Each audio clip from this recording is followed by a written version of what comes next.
Well, welcome back to another episode of My Hope is Built On. This is Dan and David Ziegler, and we're back to just share with you the next step in the podcast or the next episode of the podcast. I think David mentioned it to me earlier. He says this is actually our first podcast because the other Yep. one was an intro. Right. Yeah, this will say episode 1. Yeah, exactly. Anyways, one of the biggest things is that we said is that we're going to start interviewing folks, and David and I had talked about us being the next two up before Yeah. we bring on our live guest. And uh, David's going to go first this week, so I'm going to get the opportunity of interviewing David, and I'm looking forward to that. But David, I think one of the first things that we're going to always ask and share is, what is your name? And, again, what do you do? Tell us a little bit about yourself, how old you are, and all that good stuff. Yeah. Well, like you said, I'm David. I'm 26 and I live here in Newberg, Oregon. I moved up here the week after or the weekend before Thanksgiving of 2019. I am an electrician with IBW, and I transferred my apprenticeship up here because I chased after the girl that I fell in love with that I met at my now brother-in-law's wedding. And I met her in September of 2018. And, she wasn't on board with the whole thing for like 4 months, but that's okay. I talked some sense into her. And finally, finally, we started dating, and we fell in love pretty quick. I fell in love pretty quick, and then she got on board and fell in love. And I ended up moving up here. We dated long distance for like 11 months or 10 months, something like that. And then as soon as I moved up here on Thanksgiving of 2019, I proposed and in front of all of our family. And she said yes, and it was awesome. And so that brought me up here. Like I said, we now live in Newberg, Oregon, and that is the town where George Fox University is at. And we actually host a young adults group, started a young adults group called Learn Community Group, which stands for Love Your Neighbor. And we do that on Monday nights, and we actually have a bunch of Fox students that come over. And we started with about 6 last October. And now we have about 16 people that come, 16 college students that come every week. And man, what an encouragement that is. Yeah. So, that's a little bit about me. We just bought a house, so we'll be moving here soon in the same town, and feel very blessed, and life's been pretty good for us. So yeah. That's awesome. That's really cool. Yeah. And I can attest to this. The Learn group community that you have there, they are a group of wonderful people and wonderful students. And I had an opportunity to talk with them the last time I was up there over spring break. So that was really fun. Yeah. David, I won't ask you like we will some of our guests what how do you define hope? Because we kind of mentioned that already in our intro. But the follow-up question to everything has really been, what is your hope built on?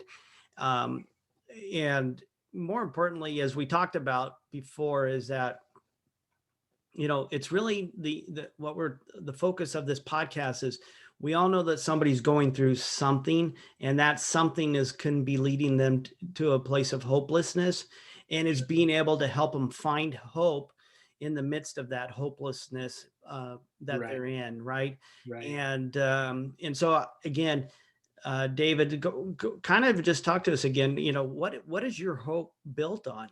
Share with us. Yeah. Well, I kind of mentioned it a little bit in the intro, but having a faith background, I would say my hope is anchored in Jesus. However, it's not always like that. When the going gets tough, it seems that I run the opposite direction, and fall in the hope of, I think a lot of times I fall in the hope of myself. Yeah. I fall in the hope of my wife. And not that falling on my wife is such a problem, because she is a very much of an anchor to me.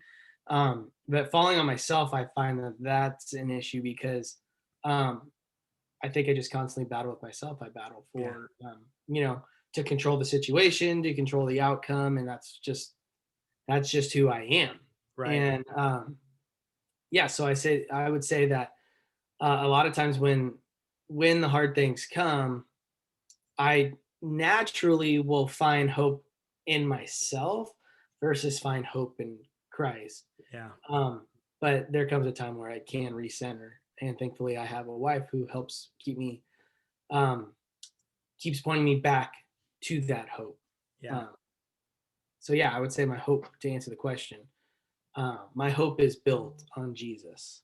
Okay. Yeah. No, and that's, and like you said, we've already kind of shared that before, but it's uh, one of the things that we didn't really tie together or link together in our intro episode, but is that faith and hope kind of are interlocked, right? Yeah, And so it's, when we're talking about it's where's your hope lie, really, a lot of it has to do with where your faith lies, and your faith can be in a system, it can be in a process, it can be in people, right? yeah, It can be in a faith, it could be in a religious organization, or it could be in Christ, like what we've been talking about. but yeah, there's but the reality is that we all are find our hope in something, and that something is where we put our faith or our trust in, and that's what really is helping us hold on to during that time of struggle. I think of the movie Twister, yeah, and when they were doing the storm chasers and they were going after the tornadoes, and then all of a sudden they got to too close to the tornado that they had to tie on to something, and they found this thing, and they knew that it was anchored to the ground very strong, and the likelihood of it being lifted by the twister was was very slim to none, and so they just strapped themselves to this thing and they held on for their dear lives. Isn't that sometimes so true about us in these, then as we go through the situations, and unfortunately, if you're not tied on to something that's anchored to the ground, you're going to be taken away in the right. tornado. Yeah, and so uh, so that really thought about it. So, David, just talk to me a little bit then about a time in your life where that twister was coming, or you saw that twister, Mhm. and you were like going, "Hey, I need to anchor to something. I need to hold on to something." Yeah. Well, this twister I really didn't see coming. It just kind of happened. And I Yeah, think that's most a lot of twisters you don't people. see them coming. To tell you the truth, Yeah, they just happen. yeah. Um, you know, you oh, it's like 4 years ago, you had a triple bypass surgery. That was unexpected. You Yeah, had a series of a few minor heart attacks, and you didn't really know, or you knew something was up, but didn't really say much. And and found out that you needed triple bypass surgery. And at that time, I wasn't really following. I knew Christ. I grew up in the church, and I had somewhat of a faith that I would say, like, I didn't doubt a belief in God. I would say that I wasn't pursuing a relationship with Him. right. And so during that time, this is an example of my hope. When this happened, when this came up, my hope ended up being in my family, Yeah, because that was a tough time. I mean, the success rate of the surgery for you, they told you were the poster child for right. the surgery, right? So that was encouraging, and I had some hope in the doctors there, for sure. However, I would say that I found my hope in my family during Mm, that time. yeah, and you say your family. Yeah, you're not just talking about your immediate family, meaning your mom, your dad, your brother and sisters, you had some No. extended family as well, right? Yeah, we had family and friends that were there that are like the friends like family. Yeah. Yeah, all our extended family there. I mean, you mean a lot to a lot of people, not just me. And yeah, I mean, I was able to kind of cling to the hope that they had, because they did have some had hope in Christ. Some were there that didn't have may not have had hope in Christ, but whatever it was, I felt hopeless to the situation, and I didn't I just found the nearest hope and basically clinged on Right. to that. Yeah. Yeah. No, I get it. And in those times, it seems tough. I think one of the things is that when you and I are talking a lot, that that sense of community is a big deal for people. I think not only having a firm foundation in something, but it's really being connected to a family or friend network or community or tribe or whatever you want to call it, right? Because a lot of times we go through things and we just kind of need to be redirected towards something. You know what I mean? And you obviously found that to be true. Oh, absolutely. I think that that's super important. Sorry, I'm getting my cat off the desk. um, I think that I think that's super important. I think having that community, and as I've gotten older, I found that community is critical to just who you are I mean, even if you're introverted, I think that to a point you need some community. Yeah. Um, because I think that there's a different way to thrive as an individual with community. Yeah. Um, I mean, you could be, I would say that I'm more of an introvert, but I love being around people, when the timing's right, Right. Right. um, because there are times where I do feel like I need some people in my life, um, to kind of help just me be who I am. Yeah. So I would say that community is critical, and without that community of our family during that time, I don't know what I would have put my hope in. Honestly, Hmm. I honestly think I could have wallered in what the issue at hand, and only looked to the worst things that could happen and not Right. focused on the positive. You know what I Right. mean? Yeah. No, I get it, and it makes a lot of sense. You know, David, one of the things as you were talking again, and I was thinking of some things in your life that you didn't even profile quite yet, but um, you've been going through the apprenticeship program. You've had some things in your life where you've felt like you've gotten very anxious in things, and so Yeah. you've had to battle some of that anxiety. And I think during those anxious moments in our life too, it creates some instability, and so therefore there's a level of hopelessness as you're going through that anxiousness, right? Sure. And how have you navigated through that? Share with us a little bit about some of the anxiety, and Yeah. talk to us about that. Absolutely. Um, I'd say I think I've battled, I guess, would be the right thing to call it, battled anxiety for um, probably like 4 or 5 years now. Um, Off and on. Sometimes it's worse than others. Um, I'm a deep thinker. I think I get into my head a lot, and I think there's a lot of people. I think a lot of people battle through anxiety more than we know. Um, I I was told that I do have anxiety, like from a doctor. I don't take any medication for it. I'm not for myself. I don't feel like that's necessary. For others, because I don't feel like mine's to an extreme. Yeah. And I guess that during those times, like when I would have anxiety, more so when I was uh, not really following Christ or pursuing that relationship with Christ, I think that anxiety, I felt hopeless. Yeah. I didn't feel like because I didn't, even if I had somebody there, it wasn't like it was, at the time I didn't really have anyone there to kind of walk with me through it, or that even understood what I Right, was feeling, right. you know? But now I think a lot of times when I do get anxious, I have if I'm feeling that way, say there's like pressure going on in my chest, or my heart's racing, and I'm having somewhat of an anxiety attack.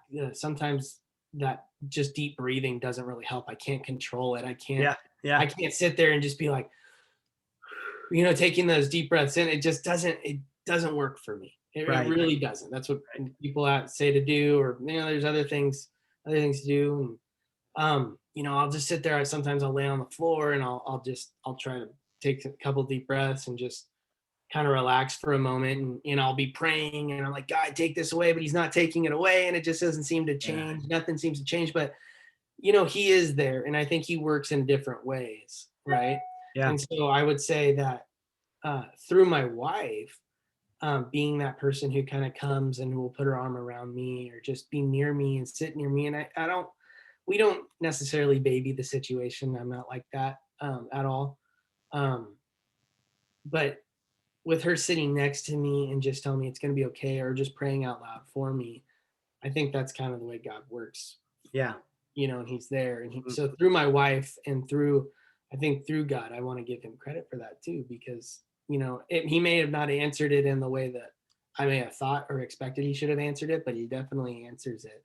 yeah, He's yeah. answered it through her. So, Yeah, no, and I think it's so important that what you're saying there, because I think a lot of people, again, going back to the idea of community and having people that we can go to, because let the sometimes that storm, like can seem so big, it can seem so daunting that you just can't grab hold, or you even maybe it's the twister that took you and it threw you for a loop, and so it tossed you out, and now you're lost and can't get back to that point, yeah, right?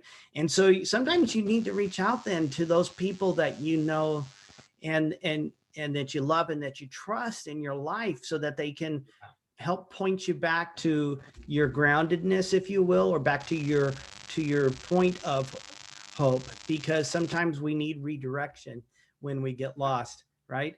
and uh, absolutely. and and and sometimes our body knows it internally, and we make all the efforts to get there, but the reality is sometimes we just need to find somebody who, again, who we know, who we love, and who we trust, and they can actually help us to get back to where we were in terms of our foundations and going there.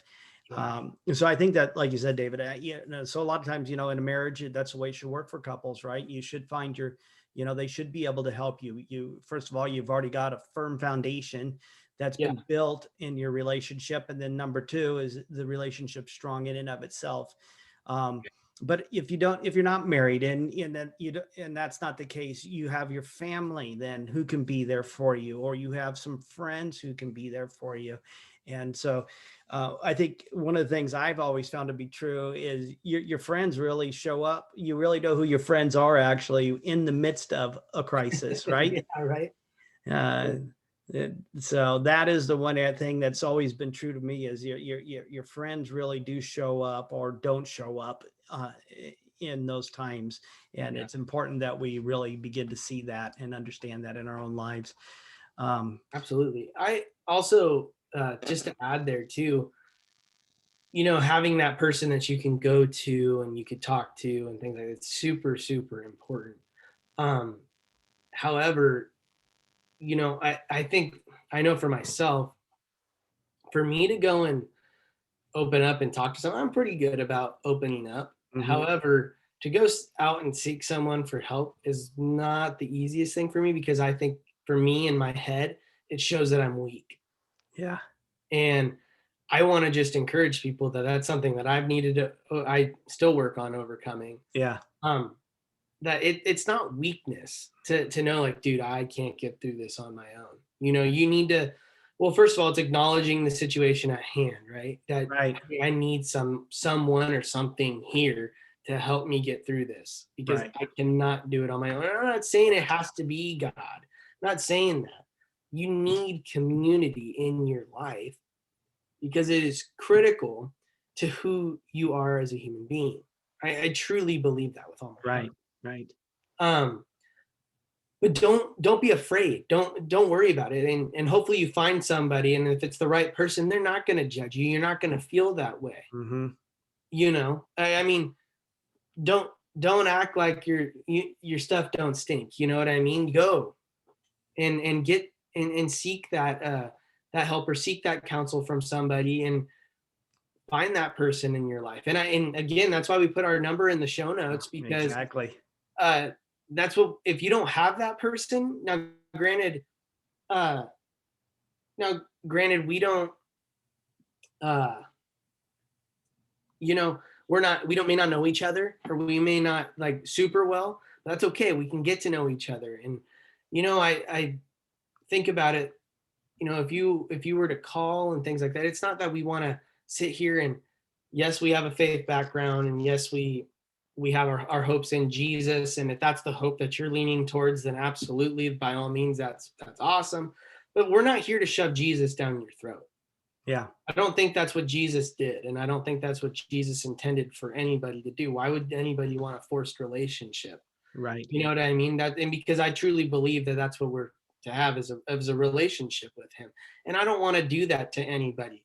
What I want to do is I want to listen, and I want to be there for you, because I think Jesus showed love by taking action in Mm. these things. He says, the Bible tells us that he came to serve, not to be served, right? And that's love in and of itself, right? And so that's what I want to do, is I don't want to be served. I want to serve others. And I Yeah. want and so if you call, I want to do everything I can to just be a guide and kind of walk alongside you with it. Just be an ear to listen. Um, One of the I think of Goodwill Hunting, and I can't quote the movie like verbatim or anything like that, but I just love how um, there's Robin Williams, who's like the therapist or whatever, and he's talking with it's Matt Damon, right? I Right. believe it's Matt Damon, right? Yeah. Um, and he's just sitting there talking with Matt Damon, and how he's a listener, he's just kind of a guide. He's kind of helping this kid, this genius, kind of understand more about who he is, and kind of dig into his past a little bit, and uh, dive into those things. And I'm not saying I'm a therapist by any means. I'm not trying to compare us to a therapist No. either. But I they're an ear to listen. That's all I want to do, is we want to listen. So, Yeah. Yeah, no, and I think that's important, David. And I think, like David already mentioned, is that that's exactly what we're here for. If you're listening to this right now and you're saying, I don't have those people in my life, then we want to be those people for you. yeah, And we want to be there, and we want to make ourselves available to you. And I think that that's a very important thing for you to, as you're listening to this, is to know that we are available, and we do care, and we do love you. Even though we don't know you, we love you, yeah, and we're available for you. So, David, one other thing I was thinking about, and I know it wasn't as maybe as a climactic, if you will, in terms of, but it did challenge you in the area of patience and perseverance. I think it was, you met Allie, but in order for you to get to Oregon, a lot of things had to happen to get there. Can you talk to us a little bit about that? yeah. Well, I mean, so being in a union apprenticeship, I mean, there's a lot of steps that you need to take and you need to do. So first of all, it's hard enough to just get in. It's also extremely hard to transfer, come to find out, especially when you're an apprentice. Um, and so that took a long time. So here we are, you know, we're ready. We want to be near each other. Um, we want to get married. We want this and we want that. But there's one thing that needed to happen. I needed to move, or she needed to move, but that Yeah. wasn't going to happen. um, and so in that, it just, it was like, oh, I think it's going to be this summer. Well, not going to be this summer. Well, I think it's going to be this time. Well, it didn't happen. Yeah. And that was just something where, at the time, my wife is a believer too, and our hope is in Jesus. but still there were times where I was just like, this is never gonna happen. Like when like it just felt like it was a constant no, right, one right after the other. This no, it's just gonna keep prolonging that. We're gonna keep going, and it just felt like it took forever. But it did. It really pushed us to really cling to each other. We cling to Jesus a lot of prayer, and a lot of money spent on flights back and forth. But it was all worth it. You know what? We learned so much. It was a um, honestly, I don't think our, I mean, our relationship and the way that things turned out happened the way it happened for a reason. Yeah. Because we wouldn't be the kind of people we are now. We wouldn't have grown. We wouldn't have learned. We wouldn't have had the relationship we do. I, truthfully, I mean, and I don't know that, but if say I did move up and it was that easy that I was like, cool, I'll see you next month. I'll be up there. Yeah. Like, I think if that was the case, I don't know if our relationship would necessarily be the same. I mean, yeah, I really don't. And it's funny is like when you don't see the end inside, or at least you thought you saw the end, and every time there was a target, the target would move, right? And you get so, and it creates, oh my gosh, does this mean that this isn't meant to be? Does this mean that we're not, and so you start questioning everything, and all those thoughts go through your head. It's funny. I was just thinking as you're talking about that too. You had another moving target as well. Remember, because you guys scheduled a wedding to be had at a certain Yeah, time, and yeah. then we COVID. had this wonderful COVID hit, and Yeah, so that kind of created a little bit of a challenge in the midst of all that too. Um, absolutely. yeah, I mean that. Yes, it was. Truthfully, we still ended up having a wedding, and it was just with our like immediate family. And honestly, both of us look back and we don't regret any of that. As much as we love all of our extended family, yeah, um, it just was really cool. It was a very intimate time between the families, and um, we loved that. And so, to me, the wedding portion, I felt more bad in that case for my wife because yeah, she double plan weddings. Had already had one booked, and everything was kind of heading towards that, and then we had to cancel that. I think the biggest disappointment for me was we were supposed to go to Costa Rica on a honeymoon, and that didn't yeah, happen. yeah, Um, but again, that was a time where it was. I mean, it sucked. Things come up, and that's goes to say like the things that I went through, that I've gone through. I wouldn't necessarily say that I know other people are going through or have been through way worse than what I have gone through. yeah, And I'm very thankful for that. But I will say to those like that are going through the same thing, it was a very real situation at the time. It was whether that was not moving up here in the timely manner that I wanted, or when my dad's heart surgery was happening. I mean, these were things that they were real to me, and they were very serious to me at the time. So I don't want to discount anybody by me saying that, looking back on it now, the odds were really good for my dad, or it really wasn't that long of a yeah, time yeah, until I moved up here. Um, but also with that, I think a lot of times too, when it comes to hope, we might put some expectations in somebody, again, or something, or God, or whatever. We put our hope in those things, and sometimes we have these expectations for results and how the results should look. right, Well, I would say that, and my encouragement would be like, sometimes it doesn't necessarily happen the way you expect it to happen. And so I think my encouragement would be to some, don't try not to put expectations on it, but also try not to have these blinders uh, fixed on what that expectation is. Be open to what's around. right, right, Kind of try to um, see all the good that's going on around yeah, if you can. But that's where community comes in too, because hopefully you have somebody that can help kind of point you to those little moments of hope that you can cling to, or like, hey, I know that you may have not gotten, the results that you wanted on this, but this happened. Yeah.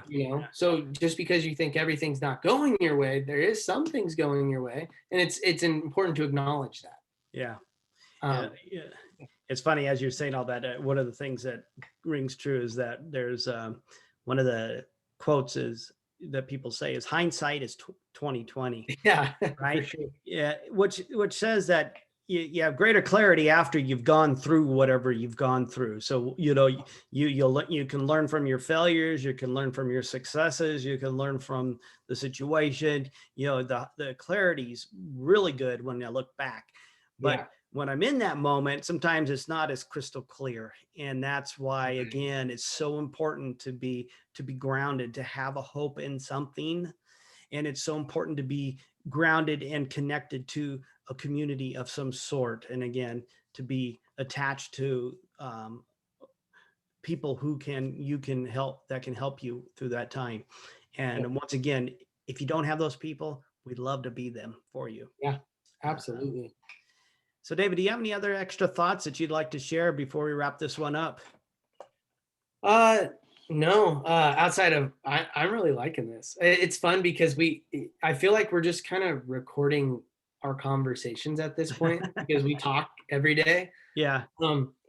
So it's kind of cool because I mean, I don't get to see you all the time. We don't necessarily FaceTime. We talk on the phone all the time, but Yeah. I feel like it's like a FaceTime call. Yeah. We get to just have one of our long conversations and chat about all the things we love to chat about. Yeah, So, no, it's true. It is. Well, I know that I'm excited, and I can't wait until our next one we do together. And I'm yeah, looking we're really interviewing for, you next time. yeah, and then I look forward to the guests that are coming. I'm really getting excited about that. I think that's going to be really cool. Absolutely. I'm really Yeah. excited. I think we So got there's some really good stories that you're going to hear. yeah, And just people that blow me away, constantly seeing things from them on Facebook or things like that. yeah, It just, I hope it's an encouragement to you. yeah. No, I agree. So, yeah. All right, David. Well, we just want to thank everybody again for joining us for another week of My Hope is Built On. Just Yep. encourage you to stay hopeful. If you are feeling hopeless, please feel free to reach out. Our phone numbers are available to you in the notes. If you haven't followed us yet, you like this show yet, well, go ahead, like it. Share it out to your friends, and bring some other encouragement to people if you feel it's encouraging. Again, I don't want to just do this to promote something. If you don't think it is encouraging, then by all means don't share it out. But at the same time, However, don't yeah, judge it by the first from our stories. Wait till you yeah, hear some of exactly. the other Yeah, stories wait till too. you hear the others. Yeah. Yeah. Yeah. And then also, if you're not one that really listens, or you have people who don't really listen to podcasts and things of that nature and like to scroll through YouTube videos, then we have a YouTube channel as well. And we'll I'll put the website address for the YouTube channel in the notes as well. And so share that Yeah. out and subscribe there and like it as well. Yeah, and add some comments on there. It helps us out. It lets us know, give us some feedback. Yep. Things that you might want to hear, things that we could do a little bit better. And we appreciate all of that. Yeah. Just even taking the time to listen. So All right. appreciate you guys. All right, guys, stay true, stay hopeful, and we love you. Love you.